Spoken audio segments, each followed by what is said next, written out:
بسم اللہ الرحمن الرحیم۔ اسئلہ ثلاثہ کے جوابات کے بارے میں ہماری گفتگو جاری تھی۔ منع کے جواب کس طرح دینے ہیں یہ ہم بیان کر چکے۔ آج ہم بیان کریں گے کہ ناقص کے نقض کا جواب کیسے دیا جائے گا، اس کا کیا طریقہ ہے۔ سب سے پہلی بات یہ ہے کہ ناقص جب نقض وارد کرتا ہے تو نقض وارد کرنے پر اس کی جو بنیادی چیز ہوتی ہے وہ ہوتا ہے شاہد۔ وہ اپنے شاہد کے ساتھ دلیل پر نقض وارد کرتا ہے، دلیل کو توڑتا ہے، اور اس نقض وارد کرنے پر دو چیزیں ہوتی ہیں۔ ایک وہ یہ ثابت کرتا ہے کہ یا تو وہ تخلف الحکم یعنی دلیل ثابت کرتا ہے یا پھر لزوم محال یا پھر دونوں۔ مثلا تخلف الحکم یعنی دلیل کا مطلب ویسے ہم پہلے بیان کر چکے ہیں، میں دوبارہ دہرا دیتا ہوں۔ وہ یہ ہے کہ وہ یہ کہنا چاہ رہا ہوتا ہے کہ جناب آپ کی دلیل تو یہاں پر موجود ہے لیکن حکم موجود نہیں، یہ تخلف حکم ہے۔ اور اگر یہ مان لیا جائے کہ نہیں وہاں پر دلیل حکم بھی موجود ہے تو پھر محال لازم آئے۔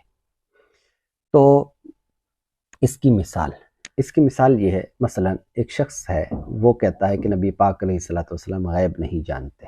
دلیل کیا دیتا ہے کہ حضرت عائشہ صدیقہ رضی اللہ تعالیٰ عنہ کا ہار گم ہو گیا تھا، اس موقع پر حضور علیہ الصلوۃ والسلام نے نہیں بتایا، لہٰذا حضور کو غیب نہیں تھا۔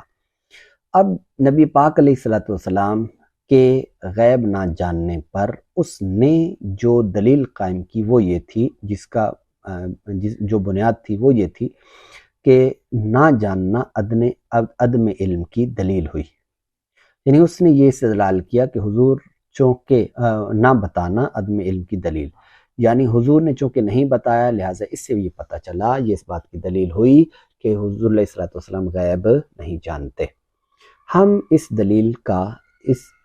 دلیل پر نقض وارد کرتے ہیں، اور وہ نقض کیسے؟ مثلا ہم یوں کہتے ہیں کہ بھئی اگر آپ کی بات کو مانا جائے تو پھر یہ آپ کی بات کو مانا جائے تو یہاں پر تخلف حکم عن الدلیل ہوگا۔ وہ کیسے؟ وہ اس طور پر کہ نہ بتانا عدم علم کی دلیل اگر مان لیا جائے تو اللہ تعالیٰ نے بھی تو نہیں بتایا۔ اب اللہ نے نہیں بتایا تو یہاں پر اللہ کا نہ بتانا اللہ تعالیٰ کے لیے یہ تو دلیل پائی گئی، اور نہ بتانا اور اب اس کا حکم وہ کیا کہ بھئی وہ جانتا بھی نہیں ہے۔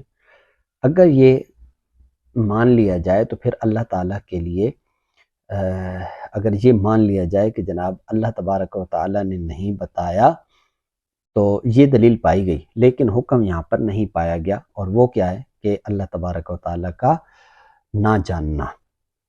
تو ظاہر سی بات ہے وہ حکم یہاں پر نہیں پایا گیا۔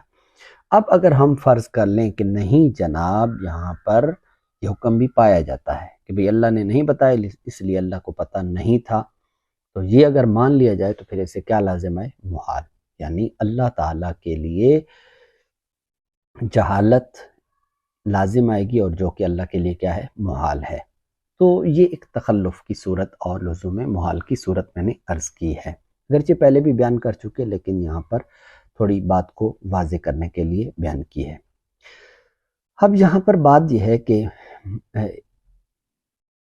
اس کو جواب دینا ہے، یعنی ناقض کو اس کے نقض کا، اس کے جو شاہد کا ہے تخلف حکم عن الدلیل یا پھر لزوم محال، ان دونوں کا جواب دینا ہے تو اس کے کیا طریقے ہوں گے؟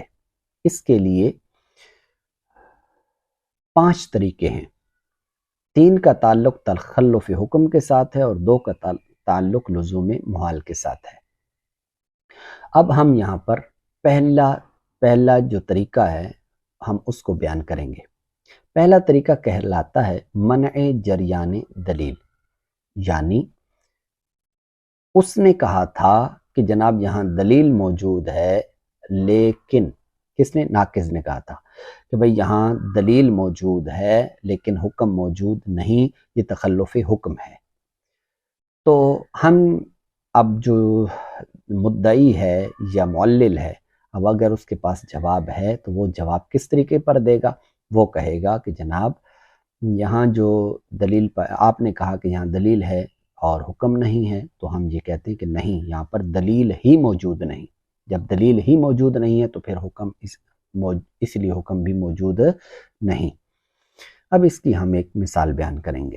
مثال مثلا مدعی ہے، وہ کہتا ہے کہ غیر سبیلین سے خارج ہونے والی نجاست حدث ہے، یہ مدعی کا دعویٰ ہے۔ دلیل اس پر اس نے یہ پیش کی کہ جناب یہ ایک ایسی نجاست ہے جو بدن انسانی سے خارج ہوئی ہے۔ اب یہ اس کی ایک دلیل ہے کہ بھئی چونکہ بدن انسانی سے خارج ہوئی ہے، خارج ہونے والی چیز ہے، اس وجہ سے یہ کیا ہوئی؟ نجاست ہے۔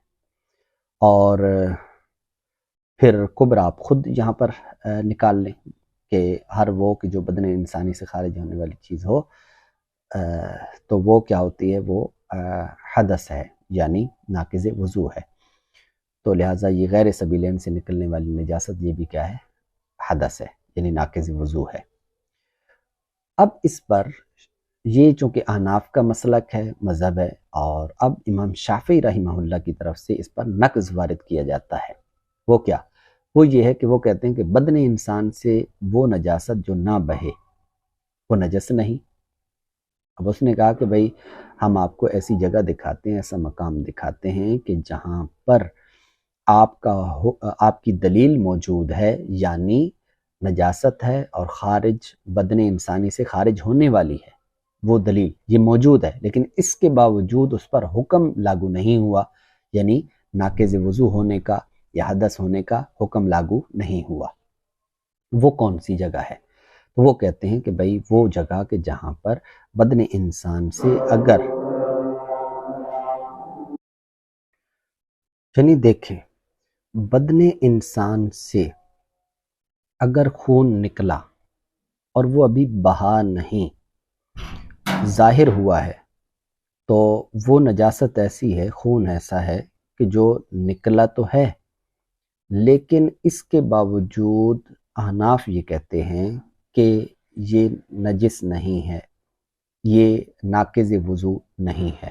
تو دیکھیے یہاں پر یہ خارج نجاست ہے، خروج نجاست یہاں ہوئی ہے، لیکن اس کے باوجود یہاں پر حکم موجود نہیں ہے، تو لہٰذا یہ ہوا تخلف حکم۔ اب اس کا جو جواب ہے وہ یہ ہے کہ ہم یہ تسلیم نہیں کرتے کہ یہاں دلیل جاری ہو رہی ہے، یعنی یہاں دلیل پائی جا رہی ہے، ہم نہیں مانتے۔ اور وہ کیا ہے؟ وہ یہ ہے کہ یہ نجاست خارج ہوئی ہے، ہم یہ بات نہیں مانتے، یعنی یہاں پر یہ نجاست کا خروج نہیں ہوا، بلکہ یہاں پر نجاست ظاہر ہوئی ہے۔ دو چیزیں ہوتی ہیں، ایک ہے خروج اور ایک ہے ظہور۔ تو یہاں پر نجاست کا خروج نہیں ہوا، کیونکہ جو دلیل ہے وہ نجاست کا خروج ہے، اور یہاں پر نجاست کا ظہور ہوا ہے۔ اس وجہ سے ہم یہاں پر دلیل ہی نہیں پائی گئی، اور جب دلیل نہیں پائی گئی تو اس کا حکم یعنی وہ ناقض وضو ہو، یہ بھی یہاں پر نہیں پایا گیا۔ تو یہ ہے پہلا طریقہ کہ منع جریان دلیل، یعنی یہ منع کر دینا کہ جناب آپ جس کا دعویٰ کر رہے تھے کہ یہاں دلیل موجود ہے لیکن حکم موجود نہیں، ہم یہ کہتے ہیں کہ یہاں دلیل ہی موجود نہیں ہے۔ جب دلیل نہیں ہے اس لیے حکم بھی وہاں پر موجود